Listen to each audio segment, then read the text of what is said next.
Hey everyone, it's me from the channel. Welcome back to another episode. And today I have something special for you. I'm gonna show you 20 of my favorite applications that I like to call the Ultimate Linux Toolkit. These are the 20 applications that I install on every single Linux system that I use. They're easy to install, they're all free and open source, and they will definitely make your life easier and more productive. So let's get started with the Ultimate Linux Toolkit. First up is Discover. It is an app store for Linux, but it's not just any app store. It's the official app store for Elementary OS, which is one of the most popular Linux distributions out there. Discover has a clean and simple interface that makes it easy to find and install applications. It also has a built-in updater so you can keep all of your apps up to date with just a few clicks. Plus, Discover works on most major Linux distros so you can use it on any Linux system.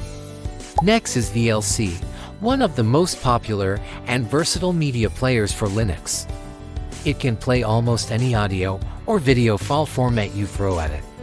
It also has a built-in video downloader and supports various streaming protocols.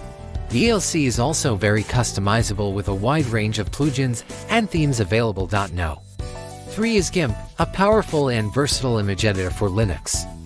It's like Photoshop for Linux, and it's packed with tools for editing, manipulating, and enhancing your images. GIMP is a great alternative to Photoshop, and it's completely free. Up next is Firefox, one of the most popular web browsers for Linux. It's fast, secure, and privacy-focused, and it has a great choice for anyone looking for an alternative to Google Chrome. Firefox also has a wide range of extensions and themes available.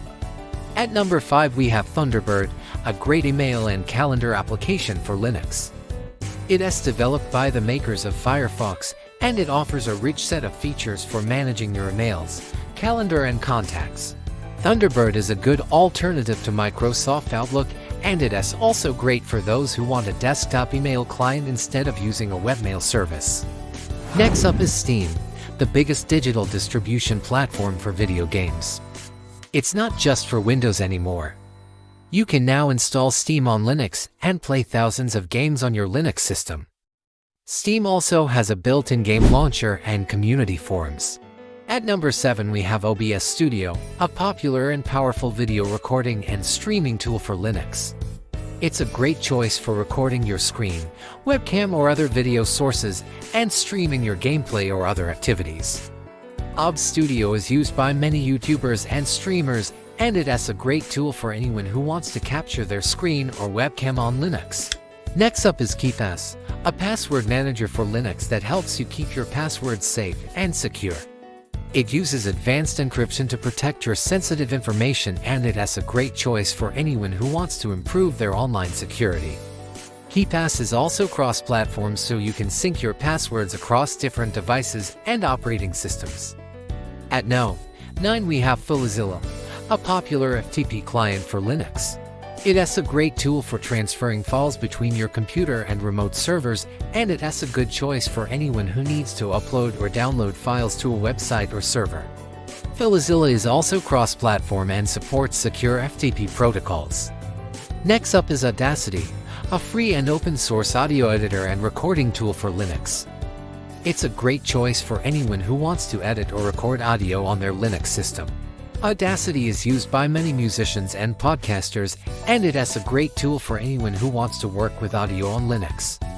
At number 11 we have Inkscape, a vector graphics editor for Linux that's similar to Adobe Illustrator. It has a great choice for creating or editing vector images, and it has a good alternative to Adobe Illustrator. Inkscape is also cross-platform and supports a wide range of file formats. Next up is Dropdown Terminal, a handy application that adds a terminal to your system tray. It has a great choice for anyone who needs quick access to the command line, and it is also useful for running background tasks or processes. Dropdown Terminal also has a powerful scripting engine. At number 13 we have Pika, a simple yet effective image viewer for Linux. It has a clean and minimal interface that makes it easy to view your images, and it also supports a wide range of image formats. Pika is a great choice if you're looking for a lightweight image viewer for Linux. Next up is Hand. Mirror, a handy application that lets you quickly see how your current user account logged into the system. It is great for system administrators or anyone who needs to manage multiple user accounts on their Linux system. And Mirror also has a built-in sudo prompt so you can run commands as root. At number 15 we have Shutter, a powerful screenshot tool for Linux. It has a great choice for capturing screenshots of your desktop or any window, and it also has advanced features like annotation and uploading directly to services like Imgur. Shutter is a great tool for anyone who needs to take screenshots on Linux. Next up is Gnome To Do, a simple and effective to-do list application for Linux. It is part of the GNOME project, and it has a clean and minimal interface that makes it easy to add and manage your tasks. GNOME To Do is a great choice if you're looking for a lightweight to-do list application for Linux. At number 17 we have Gary, a simple and efficient email client for Linux. It is part of the GNOME project, and it has a clean and minimal interface that makes it easy to manage your emails. Gary is a great choice if you're looking for a lightweight email client for Linux. Next up is Celluloid, a simple and elegant movie database application for Linux. It has a great choice for anyone who wants to organize their movie collection, and it also has features like movie ratings and recommendations. Celluloid is a good choice if you're looking for a lightweight movie database application for Linux. And finally at number 20 we have Brasero, a CD and DVD burning application for Linux. It has a great choice for anyone who needs to burn CDs or DVDs, and it is also useful for creating bootable disks. Brasero is a good choice if you're looking for a CD and DVD burning application for Linux. So that wraps up our list of 20 must-have applications for every Linux user. If you enjoyed this video, please hit the like button and consider subscribing to support our channel. Thanks for watching, and we'll see you in the next one.